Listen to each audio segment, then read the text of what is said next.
ശബരിമല ദർശനം നടത്തിയ കനകദുർഗ ഇപ്പോൾ സർക്കാർ വക സുഖവാസത്തിലാണ്. ശബരിമല ദർശനത്തിന് പോയി മടങ്ങി വന്നപ്പോൾ അമ്മായിയമ്മ പട്ടികയ്ക്ക് അടിച്ചു എന്ന ആരോപണത്തിലാണ് ആശുപത്രിയിൽ പ്രവേശിപ്പിച്ചത്. എന്നാൽ MRI സ്കാനിംഗ് ഉൾപ്പെടെയുള്ള എല്ലാ ടെസ്റ്റുകളും യാതൊരു പ്രശ്നവുമില്ലെന്ന് വ്യക്തമായിട്ടും കോഴിക്കോട് മെഡിക്കൽ കോളേജിൽ 61 പേരുടെ പോലീസ് കാവലിൽ കഴിയുകയാണിവർ. അതോടൊപ്പം ആശുപത്രിയിൽ സുഖവാസത്തിലാണ് എന്ന ആരോപണവും പരക്കെ ഉയരുന്നുണ്ട്.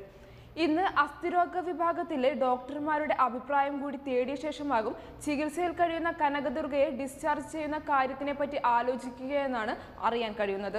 നോർത്ത് അസിസ്റ്റന്റ് കമ്മീഷണർ EP പൃഥ്വിരാജിന്റെ മേൽനോട്ടത്തിൽ സ്ട്രൈക്കിംഗ് ഫോഴ്സുകാർ ഉൾപ്പെടെയുള്ളവരെയാണ് ആശുപത്രി വാർഡിലും പരിസരങ്ങളിലുമായി വിന്യസിച്ചിരിക്കുന്നത്. ചികിത്സ കഴിയും വരെ ഇത് തുടരും. അമ്മായിയമ്മ പട്ടികയ്ക്ക് തലയ്ക്കടിച്ചു എന്നാണ് കനകദുർഗ ആരോപിച്ചത്. എന്നാൽ ഇത് കള്ളക്കഥയാണെന്നാണ് വീട്ടുകാർ പറയുന്നത്. 70 വയസ്സുള്ള സുമതിയമ്മ തള്ളിയിട്ട് കള്ളക്കഥയുണ്ടാക്കി പോലീസ് കള്ളക്കേസിൽപ്പെടുത്തിയെന്നും ആരോപണമുണ്ട്. വയസ്സായ അമ്മയെ കള്ളക്കേസിൽപ്പെടുത്തിയതോടെ എന്തു വന്നാലും കനകദുർഗയെ ഇനി വീട്ടിൽ പ്രവേശിപ്പിക്കില്ലെന്നാണ് കുടുംബത്തിന്റെ നിലപാട്. തിരുവനന്തപുരത്ത് പോകുന്നുവെന്ന് കള്ളം പറഞ്ഞ് വീട്ടിൽ നിന്നും ഇറങ്ങിയ ഇവരെ അവസാനം കണ്ടത് TV ശബരിമലയിൽ നിൽക്കുന്നതാണ്. ഇത് നാട്ടുകാരുടെ ഇടയിൽ കളിയാക്കലിന് കാരണമായി. ഭാര്യയുടെ കാര്യം ഭർത്താവിന് പോലും അറിയില്ലേ എന്ന് പലരും കളിയാക്കി. മാത്രമല്ല തികഞ്ഞ വിശ്വാസികളായ തങ്ങൾക്കെതിരെ പ്രതിഷേധക്കാരും രംഗത്തെത്തിയെന്ന് വീട്ടുകാർ പറഞ്ഞു.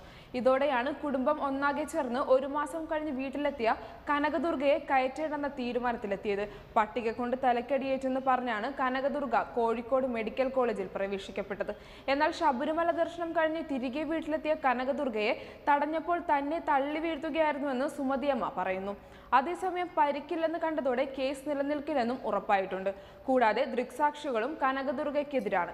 വയോധികയെ മർദ്ദിച്ചതിനാൽ തന്നെ നാട്ടുകാരും ഇവർക്കെതിരെ തിരിഞ്ഞിരിക്കുകയാണ്. കഴിഞ്ഞ 2-നാണ് കനകദുർഗയും ബിന്ദുവും ശബരിമലയിൽ ദർശനം നടത്തിയത്. കൂടുതൽ വാർത്തകളുമായി ഉടൻ തിരിച്ചെത്താം.